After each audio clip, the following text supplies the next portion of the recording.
Bonjour à toutes et peut-être à tous. Je suis ravie de vous retrouver aujourd'hui pour une série de vidéos inédites et exclusives dans laquelle je vais vous partager mon expérience sur le pèlerinage de Shikoku, donc au Japon, que j'ai réalisé à pied entre octobre et décembre 2025 en solo.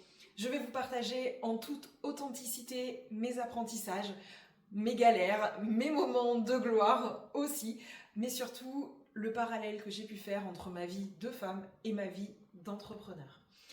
Pour ça, je vais répondre à quelques questions de manière très spontanée sur les différentes étapes du pèlerinage, mais aussi sur le pèlerinage dans sa globalité. J'ai hâte et ça commence dès maintenant. Et avant que j'oublie, si jamais tu as des questions, si cela réveille des choses en toi, si tu as des remarques, je t'invite à me les partager directement en commentaire de cette vidéo ou tout simplement à m'écrire sur les réseaux sociaux sous viadea.coaching.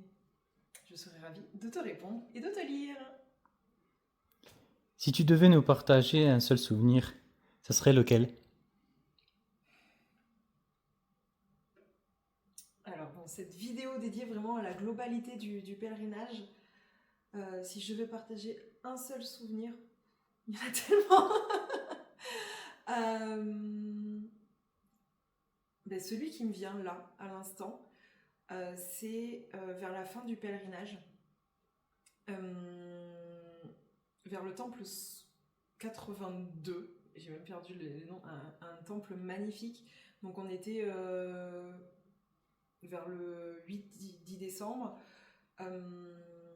Et cette nuit-là, en fait, je dors dans un dojo, donc dédié au bouddhisme zen. Et le matin, j'ai choisi donc dans un dojo, donc c'est un centre d'entraînement de bouddhisme où vivent du coup le moine, on va dire précepteur du lieu, et d'autres moines, mais aussi des ouvriers. Et le matin, du coup, je décide de participer à leur côté à la cérémonie en fait quotidienne. Je crois que ça a été un des moments les plus forts de l'expérience. Ils m'ont vraiment intégré comme si j'étais moine avec eux.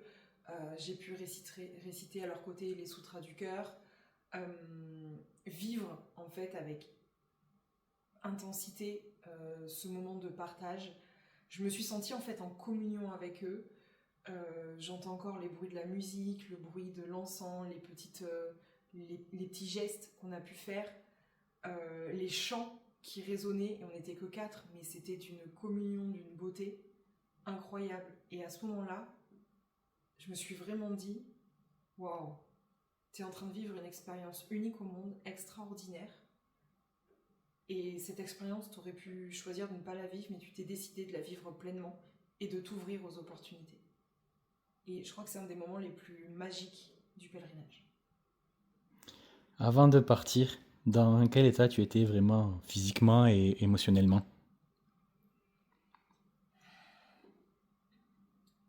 Avant de partir, on va dire au pèlerinage, parce que du coup, je suis arrivée au Japon quasiment 3 semaines avant de commencer le pèlerinage. Et juste avant, j'avais enchaîné avec la troisième édition de Reconnexion au cœur des dunes. Donc j'ai enchaîné l'immersion pendant une semaine dans le Sahara, le voyage au Japon avec mes parents, mon chéri, mon frère aussi. Et j'ai eu, on va dire, 4 jours de battement entre le voyage et le début du pèlerinage, donc où j'étais en solo. J'avoue que j'étais fatiguée physiquement. Fatiguée physiquement parce que j'avais quand même beaucoup donné, on avait beaucoup marché, que ça soit dans le Sahara, que ça soit au Japon. Très peu dormi aussi, donc il y avait beaucoup de fatigue physique.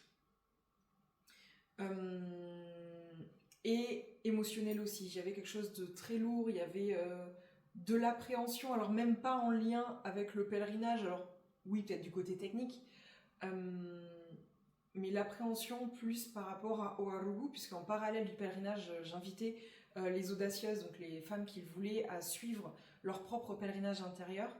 Et il y avait des petites appréhensions à ce moment-là, parce que, entre guillemets, j'avais pas atteint le minimum de personnes, de participantes que je voulais. Donc il y avait quand même un côté un petit peu anxiété qui était présent. Et aujourd'hui, qu'est-ce qui a changé en toi? Comment tu te sens? aujourd'hui, ça n'a rien à voir. Aujourd'hui, donc au moment où je tourne cette vidéo, on est le 3 mars. Ça fait un mois que je repousse l'enregistrement de ces vidéos. Et je sens qu'il y a quelque chose qui s'est apaisé en moi. Il faut savoir que je reprends tout juste mon activité. Donc je suis rentrée début janvier. Je reprends tout juste mon activité. J'ai aucune rentrée d'argent. Et je suis hyper sereine par rapport à ça. Ce qui est chez moi quelque chose de très nouveau.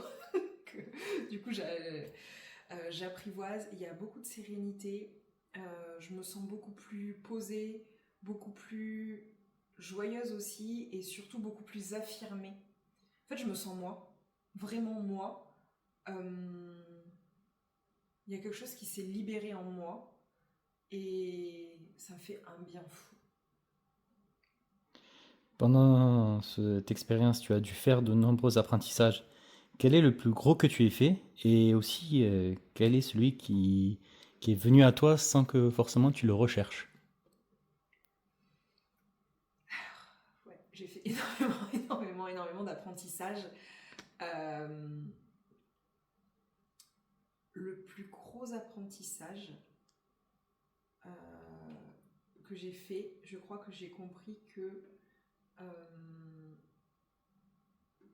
si je fais confiance à la vie, si je me fais confiance et que je reste à la fois optimiste et que je m'ouvre au champ des possibles, ce dont j'ai besoin arrive. Enfin, je pense qu'en fait, ce plus gros apprentissage, il tourne autour de la loi d'attraction, de la manifestation. C'est-à-dire que si je veux quelque chose, même si je ne le veux pas, hein, bon, ça, je pourrais en parler longuement, ce que je pense au fond de moi se crée dans la réalité. Donc en bien ou en mal, clairement. À un moment, j'ai eu peur de ne plus pouvoir marcher, c'est ce qui est arrivé. À un moment, j'ai absolument demandé d'avoir une voiture pour pouvoir m'amener dans un temple, parce que c'était juste impossible en termes de kilomètres le lendemain à faire. Je suis tombée sur une voiture à ce moment-là qui m'a amenée à l'endroit où je voulais aller. Donc ça a été vraiment de, si tu as besoin de quelque chose, demande-le, mais aussi fais attention aux pensées que tu es en train de nourrir. Ça, c'est vraiment le plus gros apprentissage et que j'apprends à mettre en place du coup ici aussi. Sur le chemin, c'est simple, j'ai que ça à penser. Donc là, maintenant, je réapprends à l'intégrer dans mon quotidien. Et l'apprentissage que je n'étais pas venue chercher, et ben moi, je dirais que c'est en lien avec l'argent, je crois. Le fait de me dire... en fait, j'avais prévu de faire ce pèlerinage en marchant, ça c'est une évidence, mais surtout en dormant au maximum possible dans ma tente, pour vraiment être en mode pèlerin, être au contact de la nature, surtout sur cette île où le climat est très agréable. Et en fait, pour plein de raisons, alors soit météo, parce que le temps a été exécrable les premiers jours, les premières semaines, mais sur la fin aussi, parce qu'il faisait très très froid. Pour des raisons aussi de confort, parce que j'ai une grosse contracture musculaire, et ben, du coup j'ai dû prendre des logements que je n'avais pas budgétisés. Et en fait je me suis dit vas-y, je m'en fous, je le fais.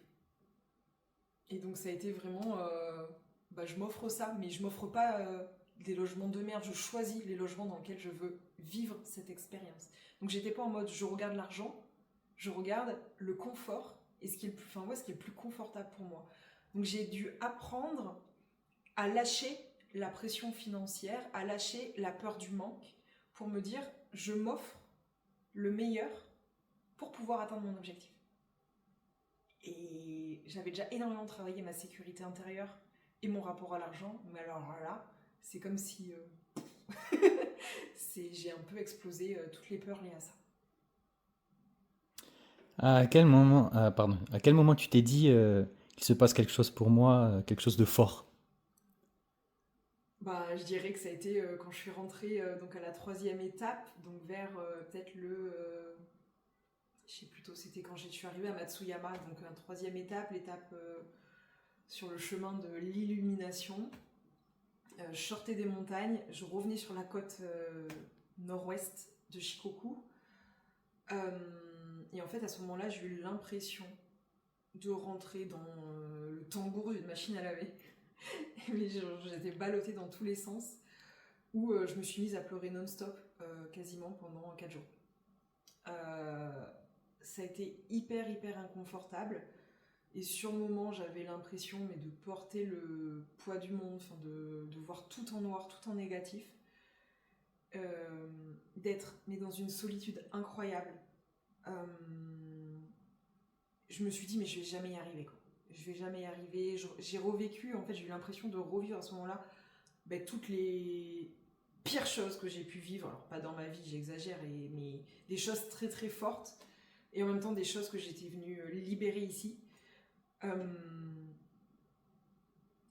Et à ce moment-là, je me suis dit, ok, si tu vis un tel niveau d'inconfort, c'est que tu es exactement au bon endroit et que tu vis ce que tu as besoin de vivre pour venir le traverser et apprendre à faire autrement. Je dirais que Matsuyama, ça a été vers le, je sais plus, 45e jour à peu près. Ça a été du 45-50e jour, je pense que ça a été le plus inconfortable pour moi. Et en quoi cette expérience a changé ta vision de l'entrepreneuriat et même de ton entreprise? Mais en fait, j'ai très vite compris que le chemin du coup de ce pèlerinage, c'était le chemin un peu de ma vie. J'ai vite fait le parallèle en fait entre mes schémas de pensée, mes schémas de comportement que je pouvais avoir dans ma vie, mais surtout dans mon entreprise. Tout à l'heure, je parlais de l'argent. Donc ça m'a vraiment permis de comprendre à quel moment je contrôlais absolument mes dépenses, à quel moment je pouvais me freiner financièrement dans mes expériences, dans ce que j'avais envie de dépenser pour mon entreprise, d'investir en moi, en mon entreprise. Donc ça a changé la vision de l'entrepreneuriat, dans le sens où je me suis dit, mais attends, le pèlerinage de Shikoku, tu as un objectif, c'est atteindre, faire la fin. C'est atteindre cet objectif-là. Donc, de relier les 88 temples. Les 20 supplémentaires, puisque j'ai fait les 20 Bekaku complémentaires. Et je me suis dit, peu importe, entre guillemets, comment tu atteins ton objectif c'est d'atteindre ça.